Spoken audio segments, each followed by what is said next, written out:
Welcome, my name is Najar, better known as Wuzi, and this is the Creative Balance Show presented by Wuzi Apparel. A show where we sit with creatives, hustlers, entrepreneurs, and other brand builders to understand their stories and the balance needed for their success.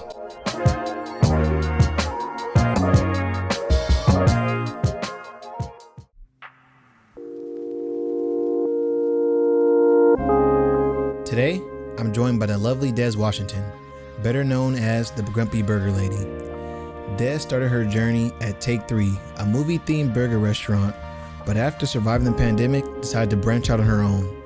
Today, we talk about being resourceful, understanding your capacity, and how you have to take the good with the bad. Enjoy the show.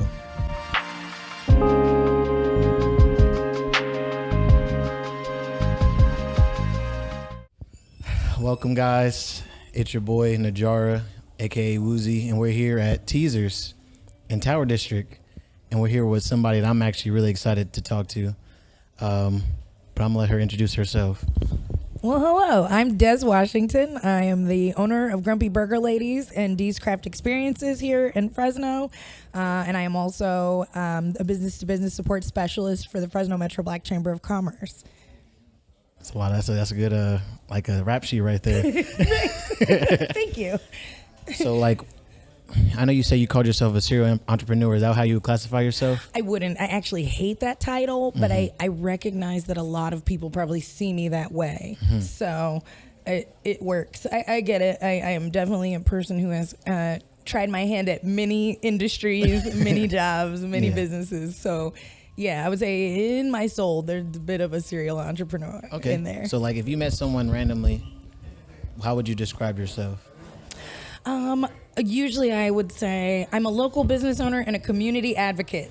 Nice. And that kind of wraps up all the things I do into. That's pretty good. That's a pretty good wrap up because like, oh, okay. Yeah, it's pretty broad. Yeah, exactly. There's a lot of little stuff that goes under those categories. Yeah, exactly. Okay. So I want to get into, because I've watched a couple of your interviews already.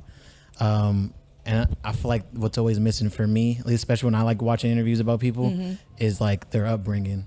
So I kind of want to ask you more about like how, are you from Fresno? I am originally I'm born and raised here. I've lived away a few times, but Fresno has always had a very good spot in my heart. I was not one of those people who hated Fresno growing up.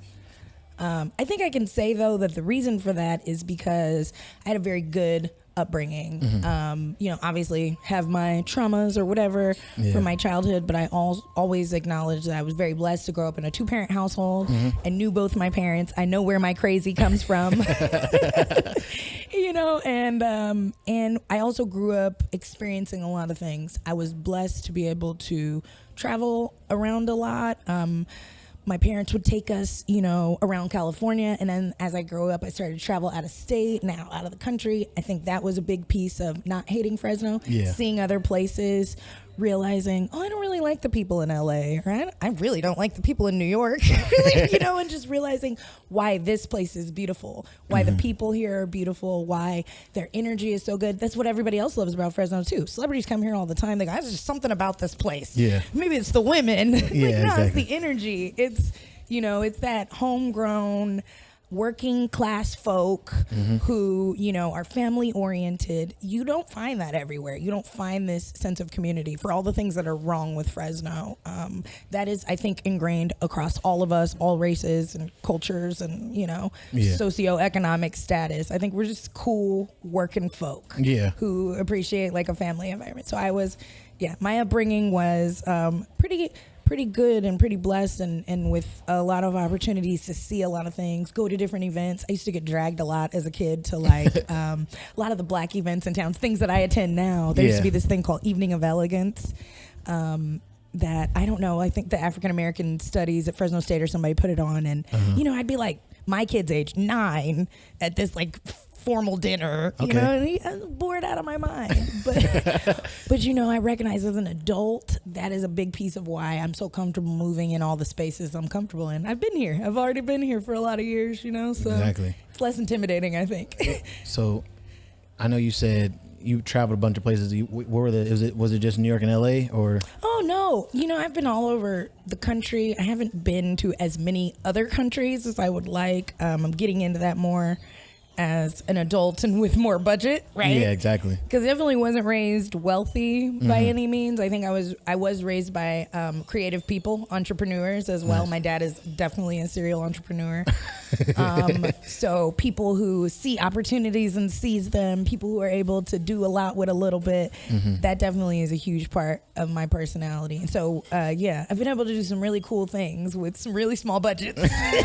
Well, I remember someone, I had interviewed someone, his name is Caleb. He was starting a church, and he was talking about creativity is like doing the most you can with less. And I feel like that's a good definition when you come, especially when you think about like entrepreneurship and things like that, and people who are creatives. It's like when you see what they had and like what they made or what they were able to do, it's like out of nothing. Yeah. It was really interesting. I started consulting. I started as an event planner for my career for a long time, and I worked in entertainment productions and throwing my own events and different things. And eventually that led me to consulting for other people, because what I could see around me was all of these organizations and businesses and people just throwing money at stuff they don't understand. So at first I was like, "Ooh, I'm gonna get some of this money," But also when I started consulting, it started to become about teaching people how. Like you have these budgets, you have this money, you need these people to come to you, to gather with you so you can get your message across, but you're not efficiently doing it. You just spent $10,000 on an event that I could have done for $500. Exactly. Because of the connections I have and the people that I know and the audience that I have built up around me, right, organically. And it's not about the price tag of something. It's really about the energy behind it. It's about your connection to the community and people. That's what you need to really be successful. And I think a lot of people just think it's money. I'm going to put this big fancy thing on, and I've been to many empty, beautifully decorated rooms. Yeah. Well, I know Fresno definitely has, if anybody who's lived in Fresno for a certain amount of time knows that there's been many events that you could tell was a lot of money put into it, Absolutely. But this wasn't the right people or they weren't advertising properly, whatever it could have been. And then you go to the event, you're like, yeah. Fresno's also a really strange market. It's not your average, you go somewhere else to another major metropolitan city and people are seeking experiences. One thing I will say about Fresno, and that goes back into that hardworking folk, family oriented, we don't quite have that. Jay-Z don't sell out here. Beyonce. If Beyonce comes somewhere and does not sell out, this is a different kind of place. Exactly. It's very different. The audience is different, and definitely anybody getting into business has to be aware of that. How do we reach these people? Because these people are not all people. At all. Definitely went to a Chris Brown concert and it was not sold out. And it's like, and then my friend just went and SAC, recently, and all the seats are sold out. People sitting on the grass, all in the back. It's just different. I don't know. I haven't really put my finger on why it's different 100%, but this is definitely a different kind of market. Yeah. Interesting. So, what about, to go back a little bit, how was, you said your upbringing here was a little bit different. What do you mean by that? You talking about your younger life or? Fresno is a very poor city, especially for Black folks, right? Especially in my generation of people. I bring up being raised in a 2-parent household because a lot of people around me did not have the benefit of that, Black or anything. Yeah. Did not, I think your parents play such a big role, whether they're doing it right or not. Yeah. Whether everything they're doing is for the best for you or if it's just the best way they know how, at least they were there. And I think that is such a huge piece of who I am, being able to process that all these years about the things that I like, the things that I don't like. Yeah. What I want to be like them and what I don't want to be like them. Exactly. I think that has been pivotal for me. I think that's a big key piece that I feel sad for a lot of people that they're missing. Yeah, it is a big difference. I wasn't blessed to have that full situation, but my mom did get married early. She ended up divorcing him, but she got married early, so I got that that male intro role model. Yeah. And that you can definitely feel the difference of like when that person was there and then the life after that. It's like it is a major shift. Absolutely. And you can definitely I can definitely see how that would make a big difference. So like you said we also want to ask real quick, how did Fresno, like since you were younger to now, has Fresno changed much, or has it been the same? Heck yeah. Yeah. Fresno's changed a lot. I think a lot of people see Fresno as like this land of opportunity. People come here from other places and they're like, why isn't it more than this? Yeah. And they think, oh, I'm going to make it more, right? So I think what I've learned over the years is it's not that kind of place. You're not going to come in and wave a magic wand and fix everything. There are some very deeply rooted systems here and ways of life here that are just like ingrained, right or wrong. Yeah. Again, and Fresno has changed tremendously because I think the dreamers keep dreaming. So they get built and they get revitalized and they get, efforts are always being made, very slow, but I have seen a lot of growth in Fresno. I mean, the Mural Arts District is one of the things that stands out the most to me. As a kid, I actually attended church in the building that's now like those Fulton Street lofts. Oh, wow. That was our like raggedy church building in the early 2000s, late 90s, early 2000s. Yeah. And that neighborhood was just poor. And it's interesting because now a lot of that is still sprinkled in there. A lot of those places haven't necessarily been overhauled and gentrified yet. So it's a mixed neighborhood, and it's interesting. I live in that neighborhood now, and to see all the beautiful homes and people jogging and walking animals, not the hood anymore, exactly. And that's really interesting because I remember doing outreach to that community through our church and going door to door, and it definitely didn't look like it looks now. Exactly. It's a totally different place. Well, I know like the major difference I see too is like something like Fulton Street. Like I remember as a kid, like mom was like, do not walk down that street by yourself, like walk around, go by the park and come back. And now you're like, it's like bougie. It's definitely changed for the better, and yet still somehow so far behind. Oh yeah, I think that's the thing that's always crazy. Yeah. And what's crazy for me, I mean, now I'm pushing 40. So before I think you're like mid 30s, you don't have a ton to reflect on over your adult life. But then once you start to get to be like, 15 years ago, 20 years ago, when you start to look at it in that way, it's like, God, have we made enough progress? Have we done? Are we doing enough? Why is this moving so slowly? Why, but that is just kind of how it is here. Exactly. It's very at its own pace. Yep. Fresno's going to do it. Fresno's going to do. 100%. So you said your dad was a serial entrepreneur. Like, what was, when you say that, what do you mean?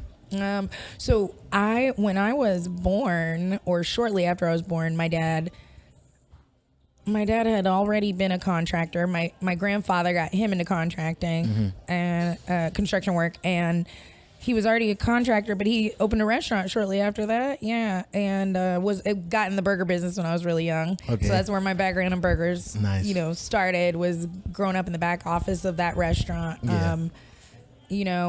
But he's always done both. He does all the things. That fly is like, I know, it's killing me. I love it. He wanted to be part of the interview. I know, right? He's like, what's up? Mike Pence's fly. Just like coming in here causing trouble. Set a little mini mic up for him.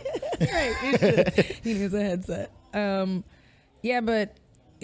So he's always done construction. I remember when I was young, he got some seller's license at some point. He used to go to the alley in LA, get clothes, bring them back to Fresno. He'd be walking in the barbershops and the salons, selling women clothes. Like, he's just the ultimate hustler. I mean, but this is a person who also owns a construction company, owns a restaurant business. Yeah. But he's walking in the salon to sell bitches clothes. Yeah. My bad. Yeah, it's good. I definitely have always respected my dad's hustle. I get that from him. Yeah. Like, there's nothing that's how I started my bartending business. It started as me being the bartender because I was realizing that the bartenders at my event were making more money than I was making planning the event and working it and setting it up and breaking it down and cleaning up. And I'm like, she just walked out of here with $3,000 and I'm only making $1,500 tonight. Exactly. Like, that's not okay. And it was very humbling to become this bartender You know, it was at a weird time in my life when I was getting a divorce. Financially, I was definitely not where I needed to be. People knew me already, though. They knew me as a business owner. They knew me as a community advocate. They knew me as a consultant. Now I'm a bartender. Yeah, exactly, right? Now I'm a bartender. But I was building something. I was finding the holes in the business, you know, because I had experienced them. And that's what entrepreneurs do, right? You see a problem and you solve it. And I saw a problem and I solved it for myself. And, you know? Okay, so what about, can you say your dad was a serial entrepreneur? Were you also a hustler before, you know, when you were younger? Or Yeah. You know, I got my first job when I was 12. Oh, wow. Even before that, though, I was babysitting at an age that feels like I was probably too young to be leaving kids. Yeah, exactly. You know, my son, he's 9.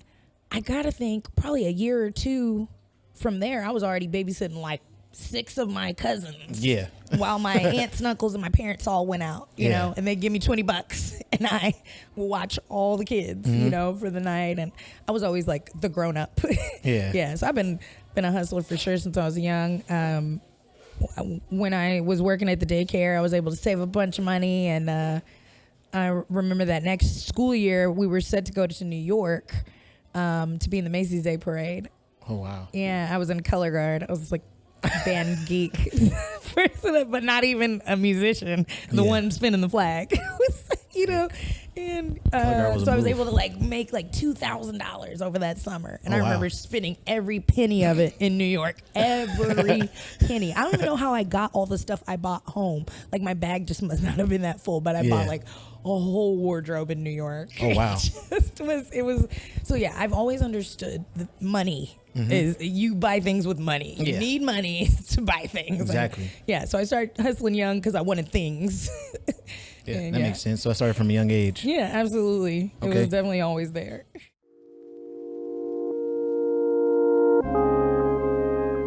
To you all listening, I know you can tell that Des has a passion for 2 things, the skill at hand and her community.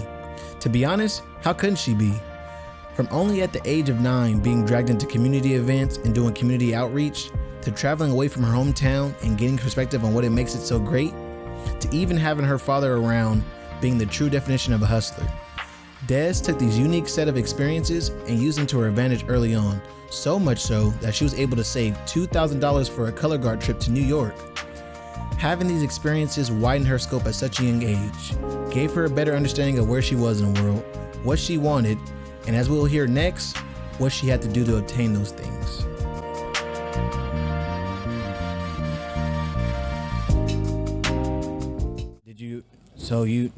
At what age did you go into, like you say you helped out with your dad and stuff like that? When I was in 2013, he was like, I think I'm gonna open another restaurant. And at the time, I was kind of like between things. I was pregnant with my daughter and didn't have a lot going in my career. I'd been like a stay-at-home mom for a couple of years with my son. I was itching to get into something, and so I was like, yeah, let's do this. Like, let's do it. We had talked about doing, you know, something together for years. Working with families hard, though, and it just was kind of that magical. Trust, I know. Yeah, it just aligned, and so we decided to open Take 3, which was our burger spot that was on Fulton Street for about almost 7 years, and it was good. Run. Yeah, exactly. It was good. So I want to get into the business part of it then, like, because like you said, you have a good rap sheet, honestly. A big rap sheet, do. So. Again, I asked you before, but I'm gonna ask you one more time. Like, do you consider yourself as a businesswoman, or do you consider yourself an entrepreneur? Like, how does that? Yeah, you know, I'm like one of those people. I guess I'm a commitment phobe because I just don't like titles. Yeah, exactly. I'm not the biggest fan of titles, but I know this because it just feels limiting, and it also feels like a lot of people who don't deserve titles throw titles around. Yeah, exactly. So for me, I just go by whatever other people say. Exactly.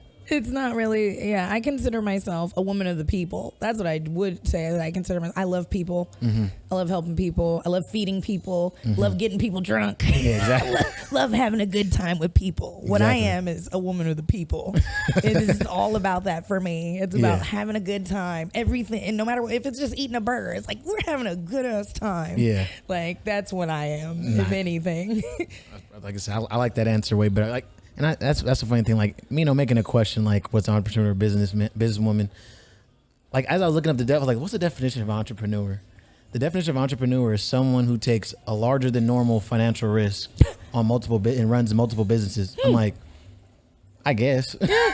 Okay. I was like, I didn't know that was a definition. I could be that. Yeah. I'm that. Yeah. Definitely taken more than my fair share of financial risk to open several businesses. Exactly. Yeah. So you got into the burger business with your dad, and how old were you when you started that? So I was 29. Okay. I was 29. Yeah, and I think I'd always loved burgers, and I'm a very, I love themes, which that's where, the Barbie pop-up and things like this come from. It's me exercising that creativity. I just love to, create themed things. And so I would say starting that business made me love burgers even more and become, low-key, obsessed with burgers, not just as a food, but as a concept, as a lifestyle. When I get on a project, I immerse myself. So here we are, and we're opening a restaurant, and I took that shit very seriously.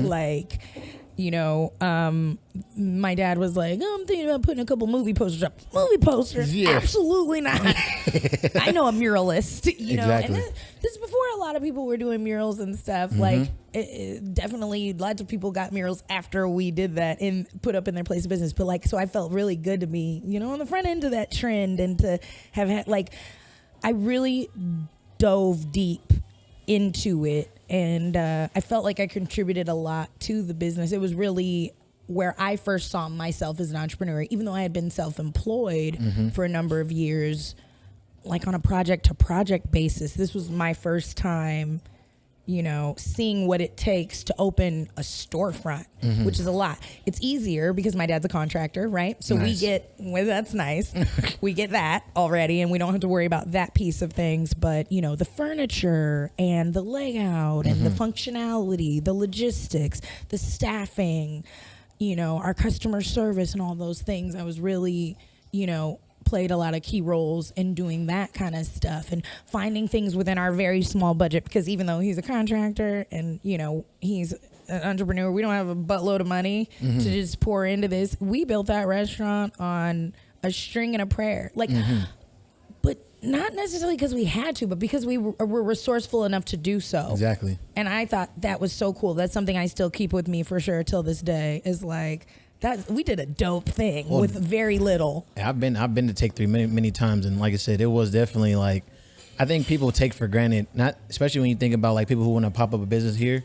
It's they take for granted the experience when you walk in, because you said, you walk in, it was a movie theme mural, movie theme restaurant. I remember getting what I think it was called the Bernie Mac burger. Yeah, it was like I said, it's just something about the whole, and even just thinking about the name in the burger is its own experience. And I think some people just kind of look over those things. And yeah, people would come in, and that was a joy to watch hundreds of people walk in the door and look at something you created. All that. And then they stop me all the time. What movie is that? What? And I loved it. I loved being ooh, I can't wait for someone to ask me this question, or watching people take pictures and things like that. It was a way for me to express my creativity, in something that could be very mundane, making burgers and cleaning up after people, and doing customer service, which is very difficult. It's not necessarily something that has to be fun or can be fun for a lot of people, but it was a tool for me to exercise my creativity, and that was the part that brought the joy out of it when I have to go clean up after the homeless dude that shit all over the floor, Exactly. It's just, but it was okay, I still love this, even the parts of it that don't feel good, because of the parts that I was able to, the other stuff, the events and the pop-ups and, yeah, that makes sense. So I'm gonna ask you too, I want something fun, because you, like I said, you've been in the burger game for a long time, so I made something pretty fun. It's overrated, underrated, over, under. All right, I got a bunch of toppings for burgers. Okay. I want you to tell me if it's overrated or underrated. Ooh. Onion rings. Overrated. There is just no way you can get that perfect bite multiple times on a burger with onion rings. You'll have either it's going to be too much onion ring, too much breading, maybe you pulled the onion out. Like, it's just like, merp. Like, it doesn't do its job. Maybe if there were like a bunch of tiny onion rings. Yeah. but in most cases, overrated. No. Overrated? Okay, bacon. Oof. Could never be overrated. Yeah. Bacon is king. Bacon is God in the land of burgers. Egg. Ooh, underrated. Yeah. Because a lot of people be like, what? And I'm like, what? You ain't had an egg on a burger? Yeah. And it can add things in so many ways. Like, it could be fried and then it's just kind of crispy and you get in that different vibe, or it could be like the over easy and you got that extra little sauce, you know, to go around, little drippings. Yeah, egg is totally underrated. I got a few more. I love burgers way too much.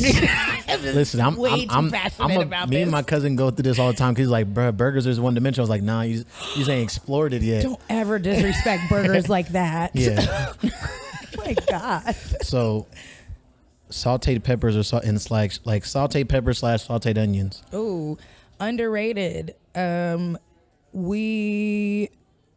I know people love raw onions, but raw onions are not for everybody. To me, sauteed onions are for everybody. Yeah. People who don't like onions and who don't read the menu at Grumpyburgerladys don't realize that all of my burgers come with caramelized onions. Now, what I know from being in this business for a long time is most people go, I don't like onions. Yeah, exactly. But you didn't notice, your non-onion loving ass didn't notice it was all kind of grilled onions all up in that burger. Exactly. And it was delicious. It was part of the flavor profile that you were missing out on before, and you just didn't know because you're convinced you don't like onions. Yeah, just because. You can't do that with raw onions. I can't, like, sneak attack you with some raw onions. Yeah. Like, you're going to be like, what? I said I don't like onions. Yeah, like, raw onions will definitely. I always make the joke that raw onions and fun fact, I hate pickles. Like, raw onions and pickles are like, if there's like a choir, it's like that one lady that's taking it too far. You like where'd this come from? Yeah, I could deal with white onions, but red onions is like, oh, mad aggressive. Yeah. It just feels like it stays with you all day. Oh yeah, 100%. Like, God, you have to be committed to be with a red onion. Exactly, it's like a committed relationship. So I got two more mushrooms. Ooh, super underrated. Mushrooms are amazing, and they have like that meaty bite. They can add different flavors because you can season them however you want. I usually like to do like garlic butter with my mushrooms, right? But white cheese or yellow cheese with that? You know what? I feel like white is, and I am not like a Swiss person or like, but with mushrooms, you gotta. I don't know why that flavor profile is just classic. Yeah, this works together. Yep. So last one, avocado / guacamole. I've seen both on burgers, but the avocado spread. I'm gonna be honest. I think it's overrated. Go ahead. But I feel like I shouldn't say that. Avocado was probably our #1 selling topping. Yeah. But to me, putting something cold on something that's supposed to be hot, it's a little risky. Yeah. Right? You're just risking that either the thing that you wanted to be cold gets hot, or the thing that you wanted to be hot gets cold. And I guess we could say the same thing about veggies, but veggies are different. They withstand the heat a little better, right? The lettuce and the tomatoes, they're not going to immediately wilt, whereas avocado turns pretty quick. Yeah. I don't know. So for me, overrated. Me personally. I'm not mad at that. No shade. All right, that was it. Any toppings, other toppings you feel like are underrated? Any toppings that are underrated? Pastrami. I think pastrami can go really good on a burger, but I think I also think it's too salty. For a lot of people, so you got to do it the right way. I used to put like honey mustard on my pastrami burger, right? So the sweetness kind of cuts through the salt. Okay. And yeah, you gotta mix it up nice with that. For me, if you're just looking for something hella salty, then just eat pastrami on it. But yeah, but like I also feel like that's a fun. Or you could play with like blue cheese, and then you got that little like bitterness with the salt, and it's good. There's a lot of good flavor profiles you can create with pastrami. Yeah. Okay, doke. So now to go back, you worked at Take 3. You said they're open for 7 years. So open for 7 years. How was that experience, and how did that evolve into like where you are now with Grumpyburgerladys? It was definitely the launch pad for me to open Grumpyburgerladys. Like I said, I learned all about what having a storefront is like through running that, managing that, helping build it. And when it closed, COVID was really the reason. And there were certain industries that were thriving. Construction was one of them. So it was really easy for my dad to go back to what he was doing before. But for me, it was like, I think I still need this. I still want this. People already knew me as the Grumpy Burger Lady just from my Instagram profile. It was my name. And so it was like an obvious choice for a name. The concept for my burgers, I also already just kind of had in the back of my mind. It had already, ideas, that's one thing about ideas that is really cool. And I learned this as a songwriter. Hang on to like that good idea. There's going to be things all the time that in the moment you're like, ooh, that's really great. But the implementation is just not there. Maybe for years.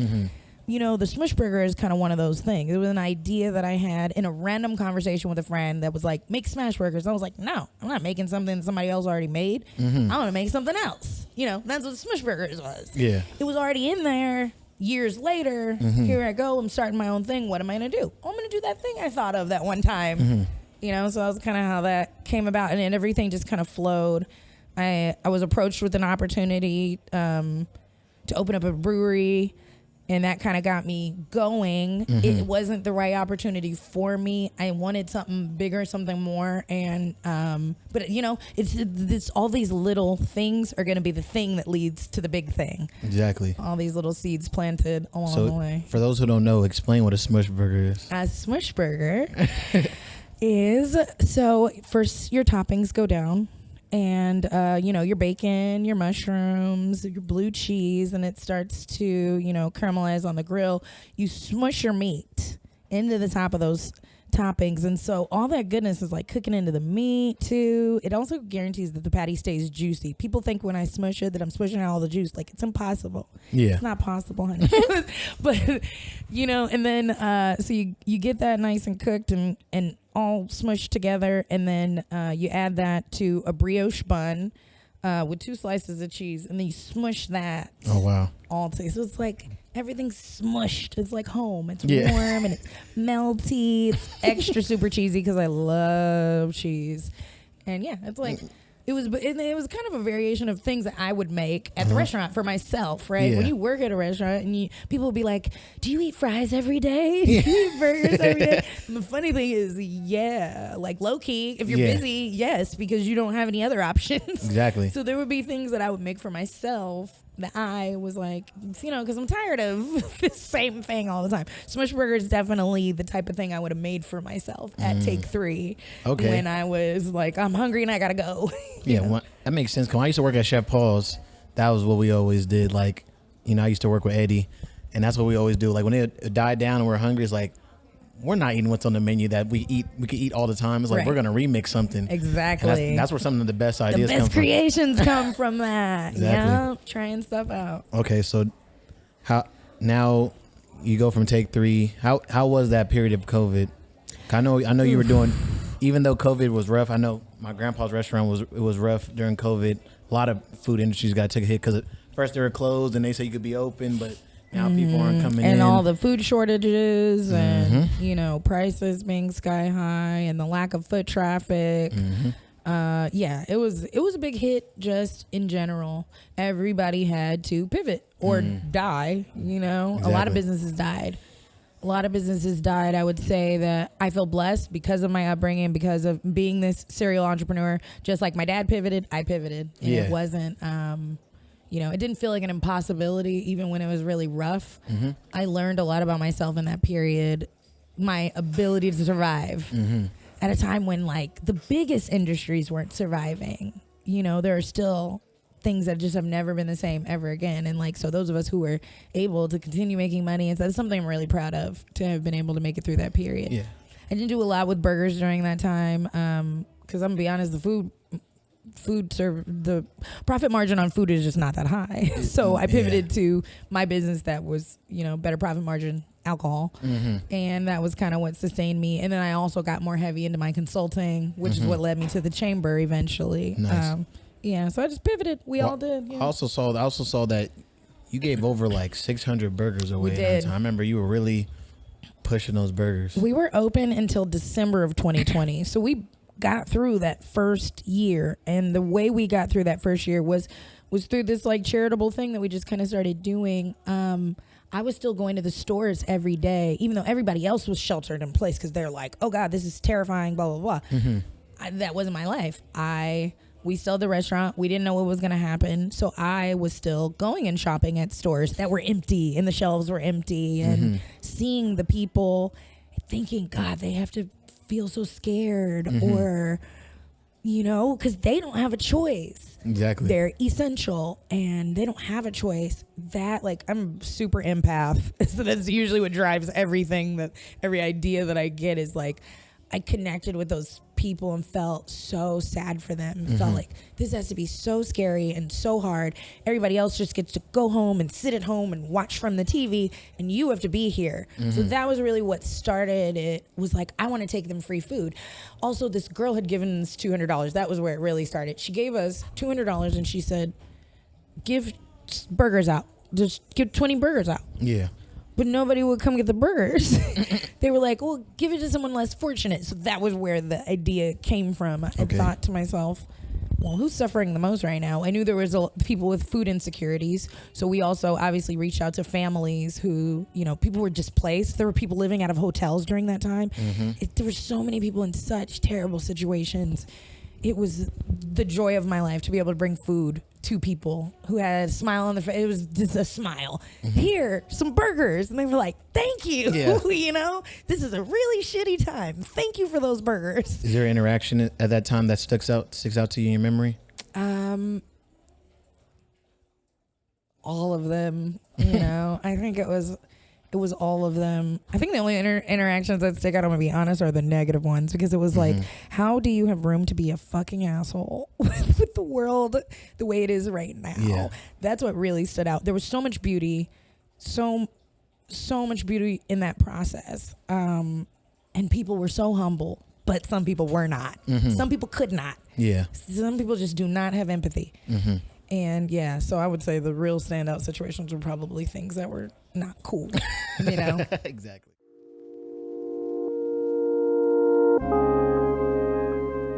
It's never as simple as it seems.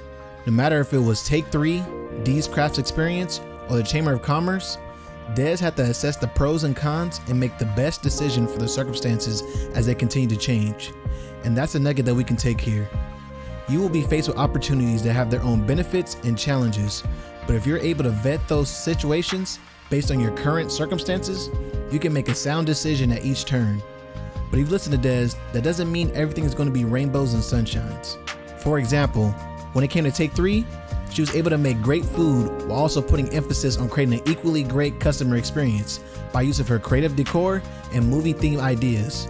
But that didn't mean she didn't have to deal with some less than pleasant people and do some tasks that others would shy away from. You have to take the good with the bad. Let's continue to listen and see how she was able to pivot through the uncertain times of the pandemic.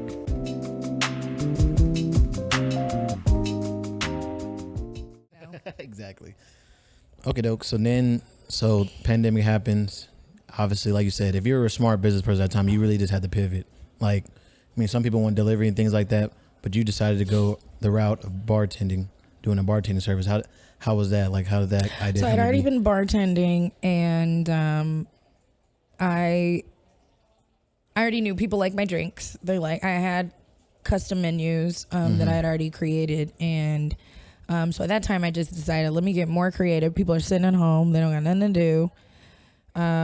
So I just got creative with it and started, doing mixing and doing videos online and mixing stuff up, entertaining people. That's what I do. I'm good at, and just engaging folks, dropping off stuff to people. Sometimes I'd be probably the only person somebody saw in a day, dropping off something on their porch. And here you go, So again, trying to bring people joy in times of sadness.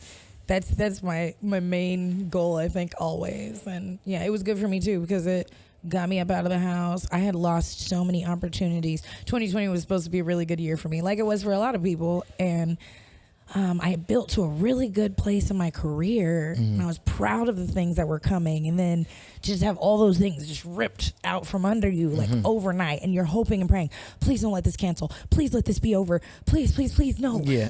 Please don't let this drag into March. Don't let it drag into April. Yeah. And then you realize this is it. This is it. This is just fucking this is it. the life right now. This is it. Yeah. So pretty quickly I was just like, okay, all that's done. All those thousands of dollars are not coming to you. Yeah. You know, so what else are you going to do? What are you going to do? And then, so like, where is that at now as far as like? So the bartending business is complicated, you know, because I'm still not, well, it's just complicated. It's harder. There's a lot of red tape to do any business. In order for me to do what I want to do to that business, I'm going to have to get my liquor license at my restaurant, and it's going to make it easier for me to brand my products and my drinks and sell them and get them out to the public. It's definitely something I still have the heart for. I actually tell people all the time, bartending is my favorite job. I love it more than anything. I love it more than singing. I love it more than cooking burgers, honestly. I don't know why. It's just, I love it. Yeah. And so I do look forward to being able to do it. There's just more red tape with that business than there are with others. And Well, so as soon as you talk about alcohol, it's a whole different situation. I remember at Chef Paul's, they were like, "Why don't you guys get alcohol?" Like, because once you do that, a lot of things have to change. Yep. To accommodate that. Yep. It's really tough, and you know, doing something out of your house is kind of different than doing something the way you're supposed to do it. Yeah, As my exactly. profile grows, I no longer have the liberty to do things the wrong way. I have to step it up and do things the right way. And so a lot of times that takes time. It takes money, a lot of money. And yeah, so I believe I'll build to the place that I want to be with that business. Nice. But it's secondary to the burgers, because the burgers it's just an easier game. And how is Grumpyburgerladys right now? I feel like we've been in transition forever. I won a grant some months back for $15,000. I got another $12,000 in grants towards opening a storefront. You know, so then you have money, right? Which is a lot of times when you're going into business ownership, a lot of us, especially people of color, don't have money. Yeah. So now I got money. Now I got to get a building. Now I can't get a building. I was like, Jesus, it was so hard to get this money. Yeah. And now I can't, you know, then you got to find a building, because a building has to be up to code. A building has to have a hood. For a restaurant, it has to have a hood. It has to have drainage. It has to have things that either cost a lot of money to build, or you have to find it somewhere else. The fact that I want to be downtown, that makes that much more difficult. A lot of those buildings are dilapidated. They're not up to code. They don't have working kitchens. You know, so my options are really limited. So my new challenge has been finding a space to go where the owner is going to be kind and reasonable and not unethical, and, you know, finding my home where I'm going to be taken care of. Definitely have had our fair share of crappy landlords and things like that. So that, I will say, that's the hardest part about, especially like, you would think like, because I didn't realize a lot of these owners are like older people who just like, for lack of a better term, they just don't care. So it's like you would think like, oh, someone's trying to come in here and rent, like they would be like, I won't say gracious, but like appreciative, like, you know, trying to like, okay, cool, you know. A lot of them, I mean, and you know, I used to think like that too, but thinking like that assumes a lot of things. It assumes that this building matters to them, that this city matters to them, that people matter to them, right? It assumes too much, and reality is, for a lot of people, none of those things matter at all. You know, if you're someone who doesn't live here, if you're someone who doesn't have any roots here, you don't give a shit. Not at all. You own a building. You know, depending on how rich you are, maybe that building's just a write-off to you. Exactly. Maybe it's nothing. You know, you don't care. So. Well, yeah, exactly. Yeah. So, last thing, because we're gonna pivot into something else. How does the Black Chamber of Commerce? How did you get into that? Because it's not like you have history in like Black events in Fresno. How did you get into the Black Chamber of Commerce, and maybe explain to people what that is? So the Fresno Metro Black Chamber of Commerce is a chamber of commerce, a membership-based organization that serves the small business community and the nonprofit community in the Central Valley, and specifically with emphasis on people of color, even more specifically Black people. But it's a membership-based service, so it is not exclusive to any race. We provide the same services for everyone. Our mission is to engage, educate, and empower. So engaging you within our network, helping you grow your network as a business owner, educating you on how to do business, because a lot of people don't necessarily know how to do business. It's easy to start a business and not know how to run one. People do it every day, so educating people on the proper ways to go about that, and then empowering them to be, be the light that they want to see in the world, mentor and, scale your business, grow, be an example. In our community, we need that especially, right? Exactly. And so that's kind of the mission of the chamber. I got involved because I was doing consulting. I approached him with a consulting contract and I said, let me show all the people in Fresno with the great work that you guys are doing. I know, but it's because I know a little bit of everybody everywhere. Exactly. I know what y'all are doing, but I know a lot of people don't know what you're doing. Let me come in and, I'll plan some events for you and I'll do this and I'll do that and I'll get the word out. And they didn't respond for months, actually. And then all of a sudden they offered me a job. Oh, wow. Yeah, I think, the old CEO, Tara, she...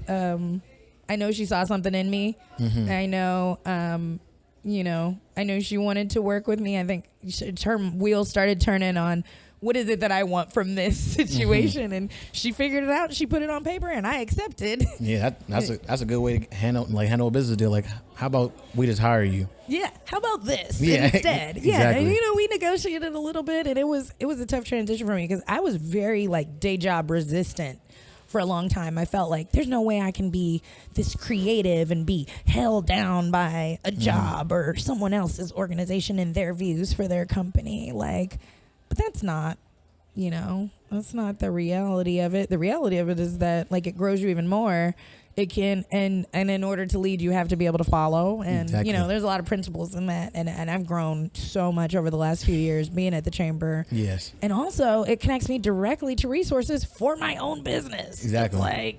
It's I'm here in these meetings every day. So I know what's available. And it also checked me on how much I had not been seeking those resources and using them. It really illuminated the fact that I thought I had it all figured out, and I definitely didn't at all. Yeah. There was a lot I didn't know. So that's also been a huge benefit for me is I learn alongside the clients that I work with, and I get to go, oh, no, let's do it this way. Because when I did it, I followed this rule. They told me, and, so it's great because it creates a different vibe too. It's not like I'm your mentor and I'm telling you what to do. It's no, I'm just like you, figuring it out and learning. And if you take the time, you can learn and you can get farther than you are right now. And I've learned that firsthand for myself. Makes a lot of sense. Definitely. I remember mutual friend Eric was telling me about the Black Chamber because I remember I went to the Chamber of Commerce. I told him, I said, they can't help me, bro. He's like, you went to the wrong one. Yeah. Every chamber has different functions and they do different stuff. The thing that the Black Chamber has is a lot of programs. We need these programs as people of color, as Black people. We need it more than anybody. I mean, in a city like Fresno, a lot of people need it because a lot of people are poor. So realistically, everybody needs it here. But especially Black people need it because, as we know, all over the country, we are the most impoverished, and we need the most help in a lot of cases. And so we do a lot of program work. Our work is all based around I would say other chambers typically they're alongside you in support for maybe connections, networking, or That's whatever. What it was, but that assumes you know what you're doing already, exactly. Right? So I've been able to see from the chamber there are so many things that people don't know, and you have to be very smart about how you put that information in front of them. We're not coming to just any old body with their hand out, I need help. These are business owners. These are people who had enough wherewithal. They knew what they wanted to do and they started it and they implemented it and whatever. And but now they're not at the place to be able to scale. Now you might be making ends meet and living comfortably, but you're working way too many hours. You have no quality of life. That's not what business is supposed to look like. But if you don't come and get the help and get the resource and get the knowledge, you don't know. You're just doing things how you know to do them, right? And so, the Black Chamber is definitely there to bridge those gaps for folks. not just for Black people, but for everybody who might need bridges gap or gaps bridged, you know.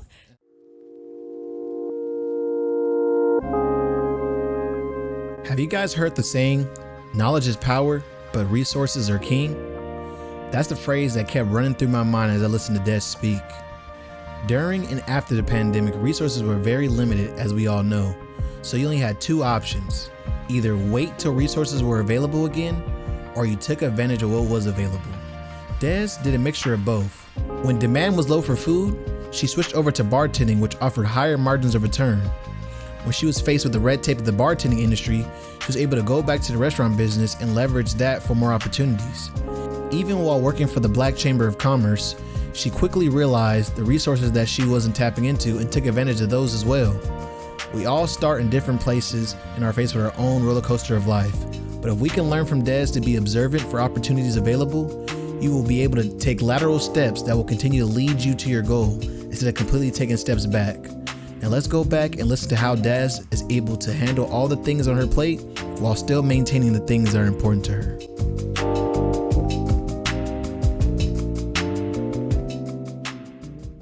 You know, I think that's a good segue because the last thing, well, not the last thing, but the you know, this like the whole point of these interviews I'm doing is to like showcase people what they do, their story, but also about how they balance those things and how do you incorporate, entrepreneurship or, like this high level of productivity and also not take away from your personal life.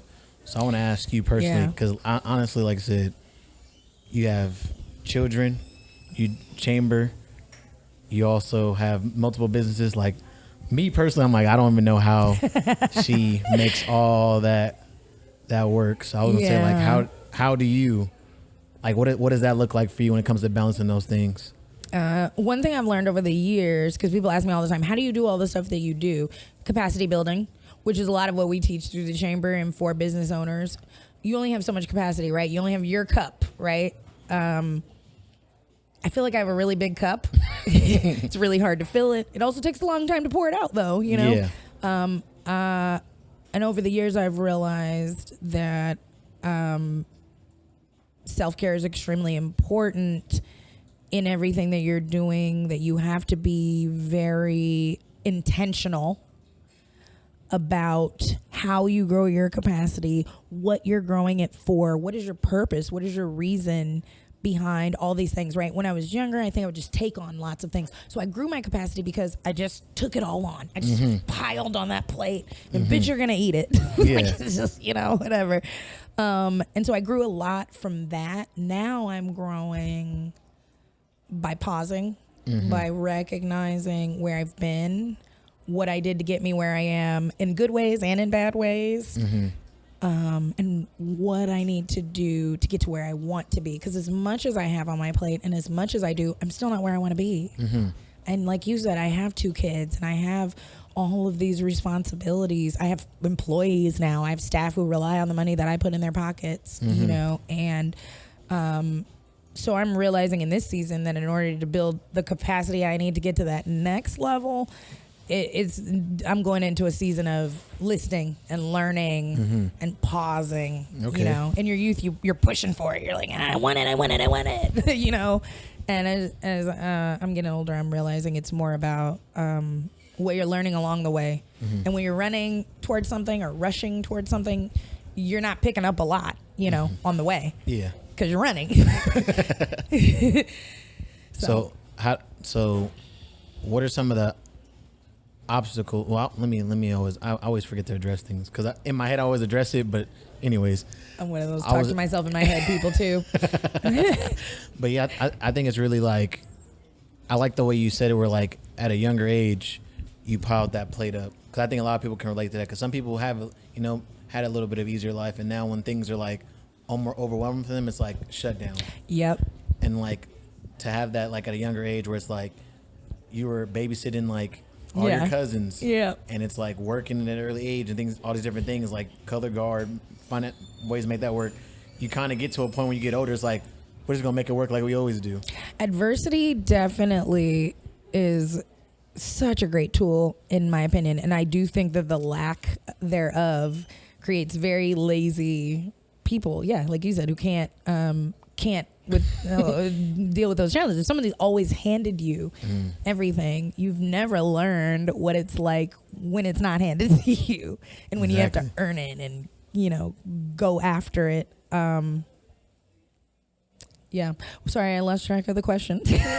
Well, it wasn't a question. It was more just addressing that, like that adversity, how that adversity builds grit and character. It definitely does. I ask myself now, raising my children, who will be raised more privileged even than I was, and are going to have far less adversity than I had, even in terms of probably racism and things like that, as this world shifts and changes, and I ask myself, like, are they going to be soft? Are they going to be, what I hate about privilege? I really hope not, because it's important to me that they do have some grit and some challenges and some things that force them to grow, because that is exactly the reason why I am who I am. I was just watching this Tony Robbins documentary on Netflix about his thing, and he's like, I don't resent my mother and her abuse of me, because if she had not done that, I would not be the person that I am. That, sure, I could look at it as I was an abused child, I was beaten and I was ostracized and all these things, or I can say, because I was an abused child, now I'm this person that goes all over the world and helps all these people. Right. And so, I definitely am growing into a space where I appreciate the adversity that I've experienced in my life. The opportunities that were always just out of reach for me, and even now still are. I appreciate that, because I know I'm going to get to where I want to get to. And I'm glad that those challenges have made me more reasonable person, and a person who can withstand the punches, take the hits. And that's the thing. That's the thing that's crazy. It's a line that I think about, because it's all cyclical. Like, I think it was like, sorry if I'm quoting it wrong, but it's like hard times make soft times, and then soft times make soft men, and soft men make hard times. Yeah. And it's crazy how like that works, because like when I think about like my grandparents, like my grandparents are older, so like grandpa was born in 29, my grandma was born shortly after that, so the times they went through was like crazy, and like their kids are like the product of like making sure they had everything they needed, so they wouldn't have to face the same circumstances. But then like me being raised by one of those kids, it was a little bit like tumultuous, like foreclosures and things like that. And now it's, hopefully that has breeded me a different way. But I get worried about like, I'm gonna try to provide. Then the next generation, yeah. What's gonna happen with them? Exactly. I don't think like we can know the answer to that question, but I will say that I'm not easy on my kids. I'm always challenging them. I'm always making sure that they understand the positions that they could be in.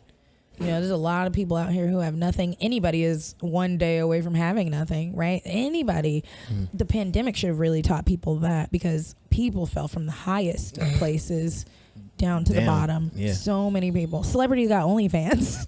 Celebrities got PVP loans. But I'm just saying, like, you go from being a movie star to OnlyFans. Yeah, exactly. That was your main income. Yeah, like, that's crazy. And that's great. Great for them that they pivoted. I just saw them. They made like trillions of dollars or something. Like, that's awesome. But, you got to be willing to make those moves too, because a lot of people just sat and wallowed. Exactly. Got their unemployment and were sad for themselves. So let me ask you, like, we can probably close on this, because I know you have to go. What are some of the challenges and obstacles that you faced, and then what were some of the skills that you had to learn to overcome them that maybe still serve you now? The biggest challenge and obstacle that I have faced, am facing, possibly will continue to face is my own mindset. My own mindset about things, the limitations I place on myself. The interesting thing about me is I'm extremely confident around other people now, because I'm a people person, so I've experienced enough people to know I got some things together and I know what I'm talking about. But I am so insecure within self. I beat myself up the hardest. I don't ever celebrate my wins enough. I actually was just in a meeting with a business coach before this, and was talking about how married I am to my pain story, my past, and the things that have happened to me. And yeah, it goes back to almost that Tony Robbins thing. Like, when when are you going to realize that the things that you've been through are the reason you are where you are right now? And learning how to value that and appreciate it instead of making it a crutch or a reason, right? So my own mindset has always been, is currently, and I hope isn't always, my biggest obstacle.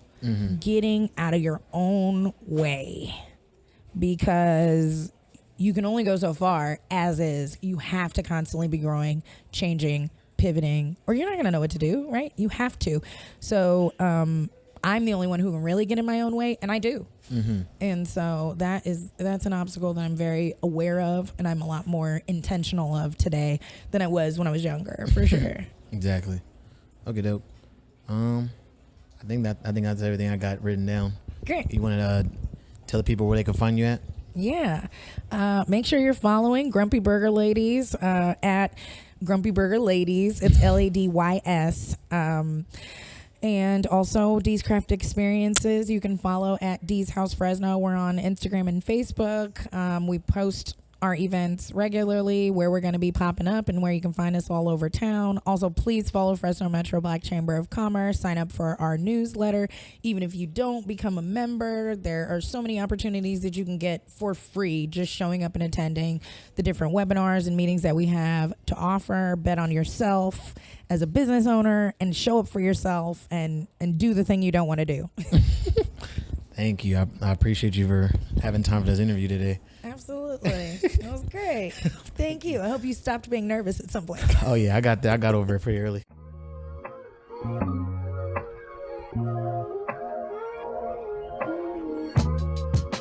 And there it is.